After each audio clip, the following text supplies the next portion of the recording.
super connection. We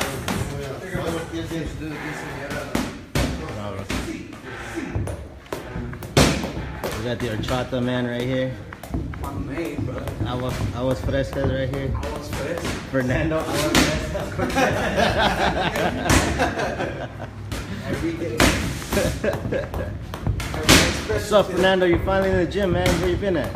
Huh? Where you been at? Trying to create a top secret for another hour fresca. All right, all right. Too much horchata, too much my man. Follow my dude, Fernando Aguas Frescas, on Instagram and Facebook. My manager right there. I don't want to The manager right there.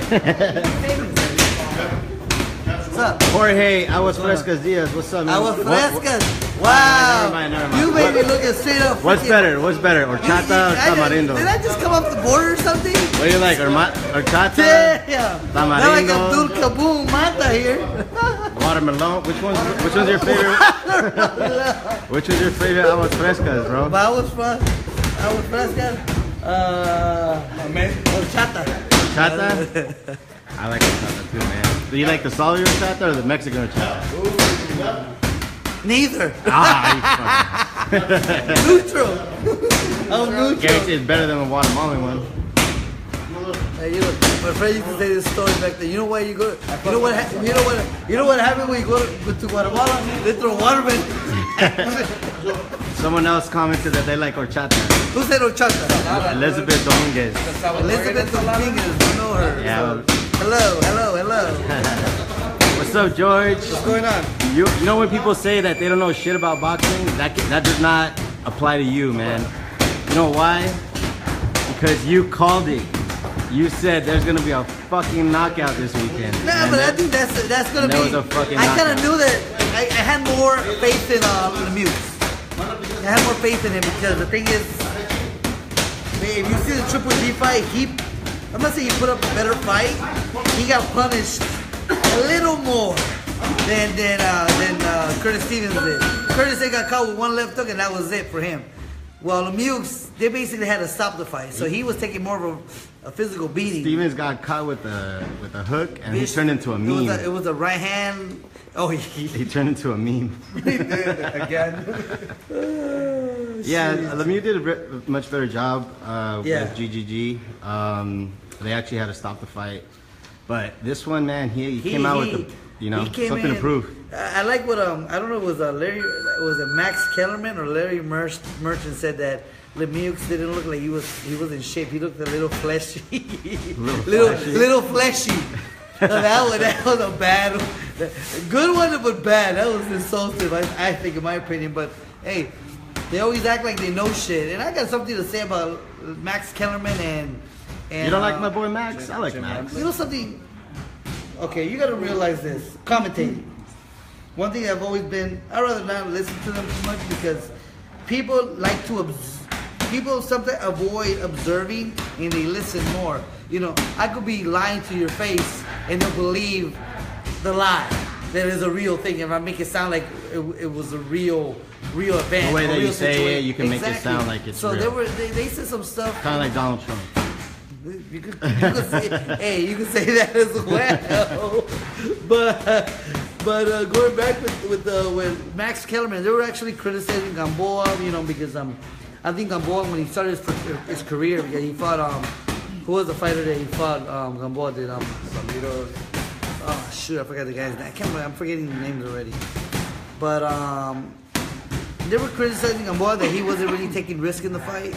He was never.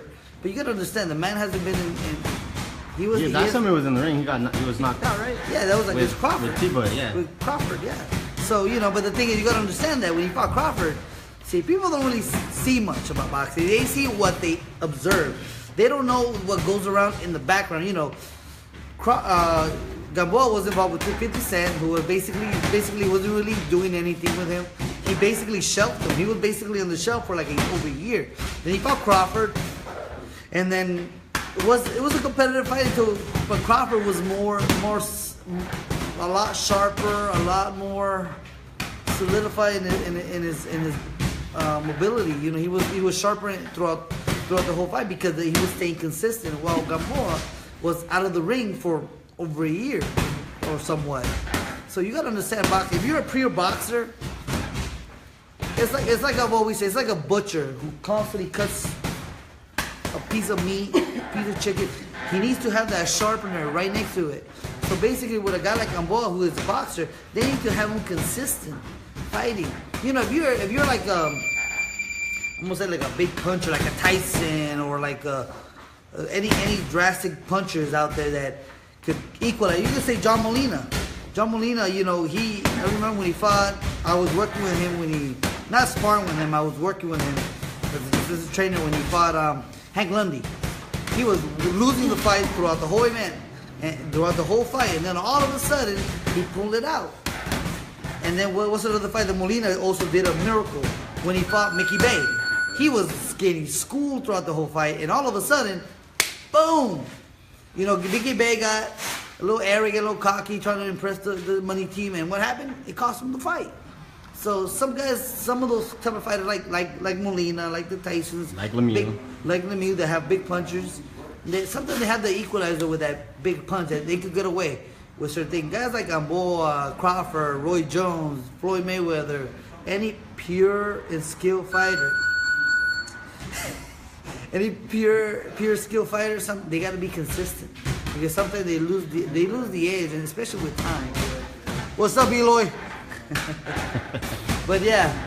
So how'd you see him in this fight? Well, you know, he didn't look as of course, sharp. You know, he didn't look as sharp. You know, he was active. He was doing his typical Gamboa. But I didn't like that Max was saying that, oh, you know, certain fighters, you know, they got to take risks because they'll hurt their career. Like Roy Jones said, you got to do nothing. You got to do what it takes to win. That's the whole thing. You know, Gamboa, yes, early in his career, he was very exciting. Took a lot of risks. Got dropped multiple times in fights. Got caught, dropped. I actually was sparring Roger Speedy Gonzalez. He was getting ready to fight Gamboa, and I was helping Roger out.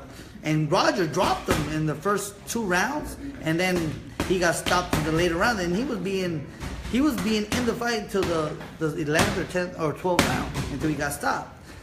But Gamboa used to take a lot more risks, but that goes on with any fighter that stays consistent in the fight, especially if they're a pure technician, a strategist, a boxer. If they're not as active as long as possible, they always gonna lose a little edge, or they're gonna start being very hesitant of doing certain things, because the thing is, they're not as sharp, their distance are not there, and all that whole situation. They gotta be. And for Max and Jim Lampley criticizing Gamboa, oh, you know, this man, you know, if he doesn't look exciting or this and that, with the whole. Me, bottom line, I'll tell them too. You just, as a former fighter and as a trainer, you gotta do anything to win. Fuck your opinion. Fuck what you guys think, because you guys haven't really been in the ring. I'm sorry, that's how I think about it. You know, they're just commentators. You know, they don't know what the psychological aspect. They could think what goes around in a fighter's mind, but they don't really know what really goes around. Come on, man. That's how I think. That's how I think. So let's go back to Lemieux and Stevens. That was a great knockout. Yeah. How did you set it up? I just think they just came in being very explosive. That's the only thing I could think. You know, both of them very big punchers and very explosive. And the other thing is that you know, one of them, it was the first one that did the first mistake was the one that was going to get stopped. That's what mistake did Stevens make? No, it's just he started changing up his the way he came at Lemieux. You know, like dropping his left hand. You know, I noticed that he was constantly shaking that right shoulder. I don't know if he was injured, he was hurt. Lemieux was throwing some vicious left hooks that I don't know if he hurt his shoulder. But he was constantly shaking that right shoulder. So I don't know, you know, something went drastically wrong for Curtis Stevens, that he started changing his hand position when he was coming in. Maybe he wasn't in shape for the fight? You think maybe he was tired? You know, people say that Lemieux didn't look in shape. You know, I think Lemieux was really going for it, because the thing is, he was.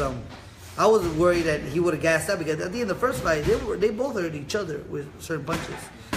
because Lemieux came very hard, very drastic, and then all of a sudden he slowed down a bit and got caught with a shot and made Curtis Stevens caught him with the left hook and made him hesitate to a degree, but I don't know if that was out of fatigue or he got caught. In the second round, he started really still trying to commit very hard, and then all of a sudden, I think after the second round, he started like changing up. He started slowing down, meaning Lemieux. I don't know if he was out of fatigue or he was injured, but what he said in the post-fight conference, he said that his trainer told him to don't engage too much, hold your pace yourself, because you don't want to get too tired and maybe gas out and maybe get caught with something drastic. So, and the only thing happened is that he heard Curtis Stevens with some body shot and some blows that the first person that did a simple mistake was the one that was going to get caught. And unfortunately, Curtis Stevens got caught, got set up with a right hand and came with a check left with a big left hook, and he was dropping his right hand. So that was the end of it. It was a horrific knockout. He was out for a little over a minute. Yeah, he was out cold for a long time.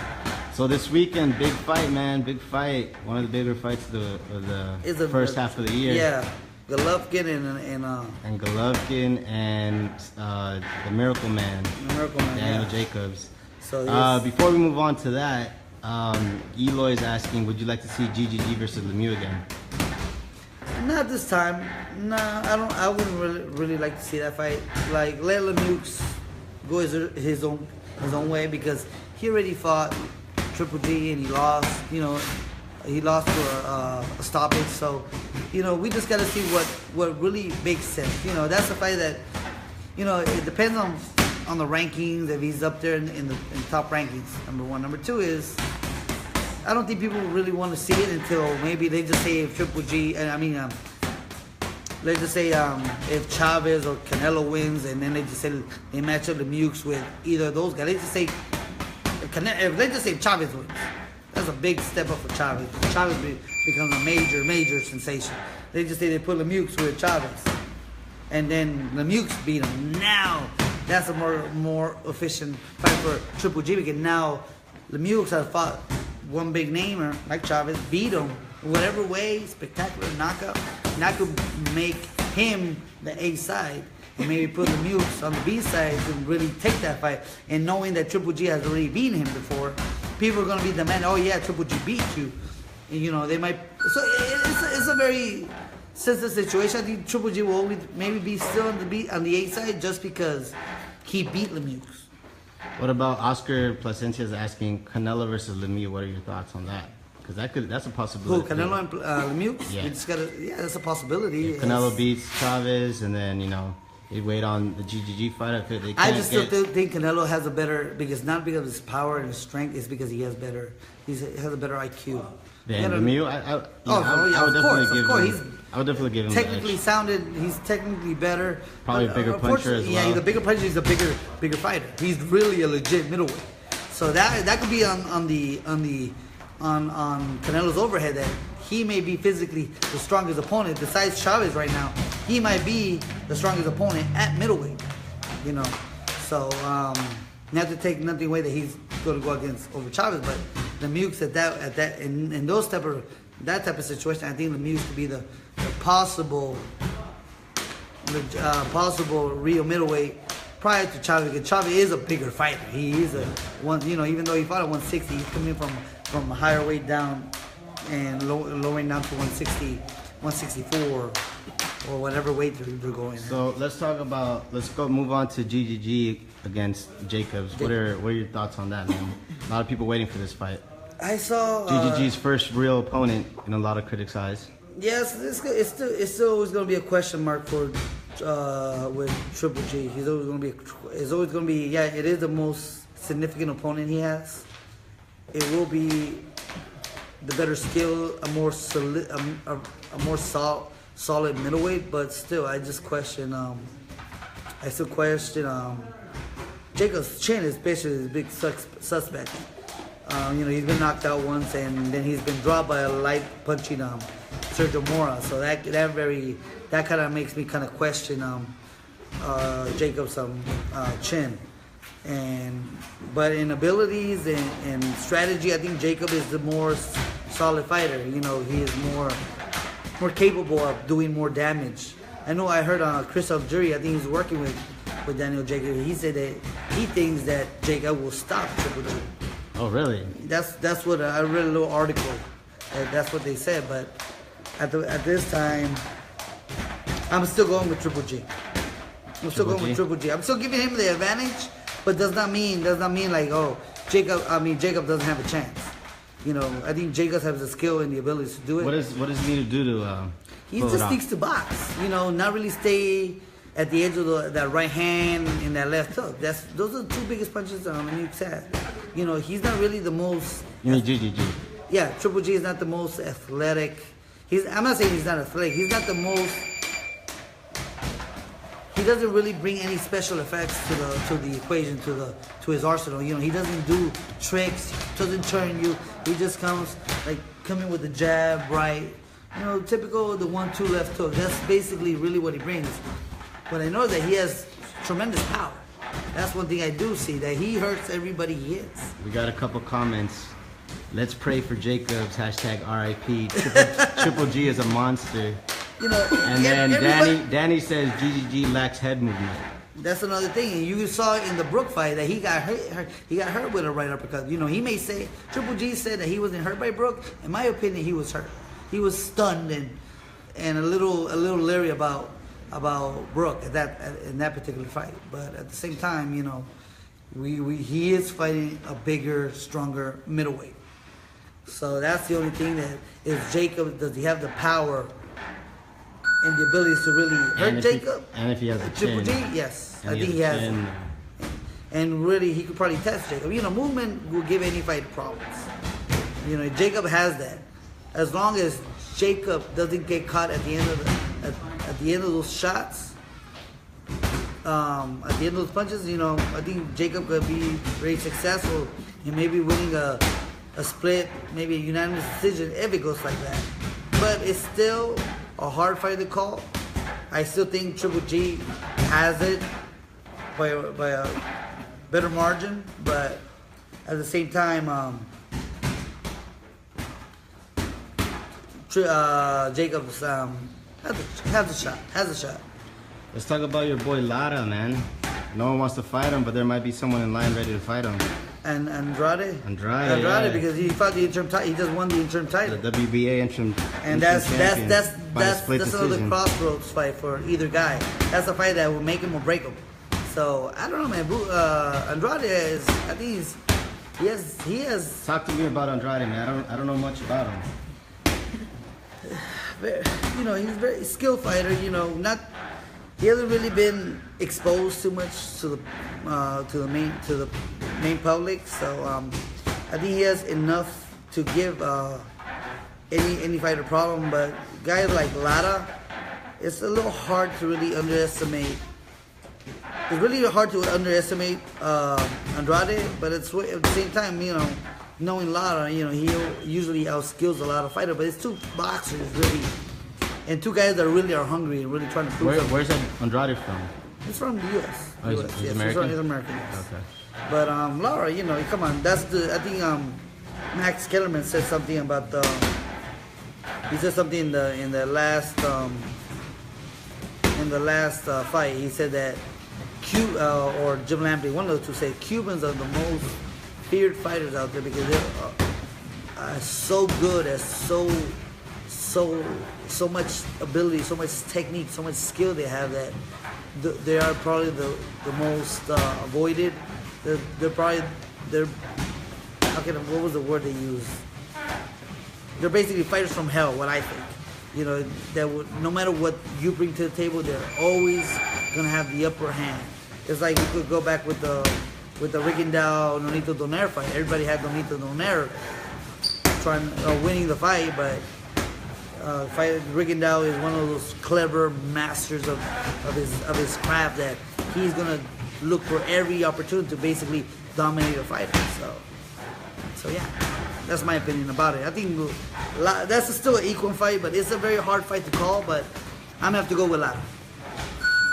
right, man. We want to open up the forum for questions. If anyone got any questions, I got a for question George. right here by Joey Gabino. Do you think Conor McGregor's MMA skill will transfer well in the boxing ring against Mayweather?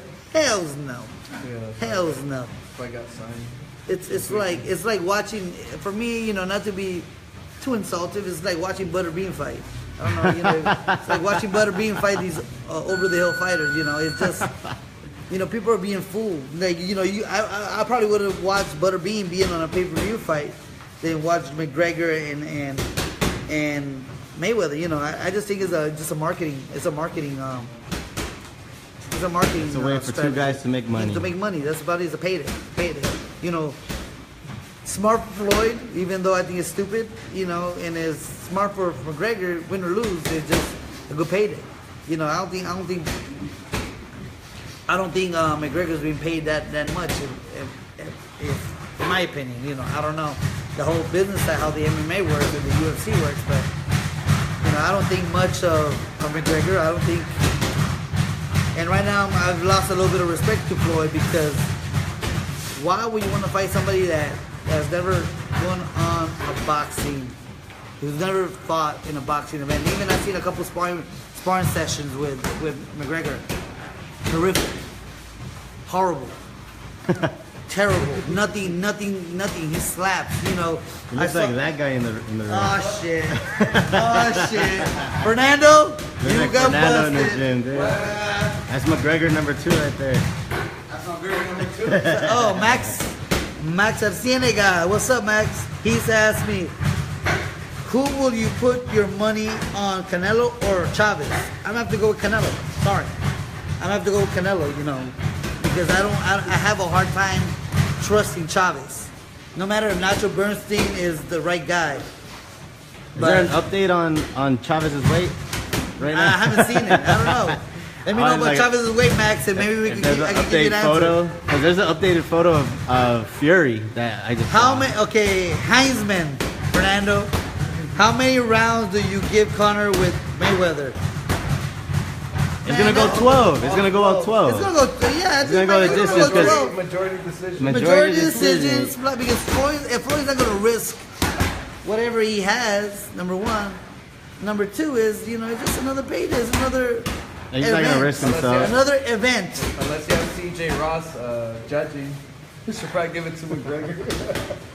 But All yeah. right, George. So that's it for this week.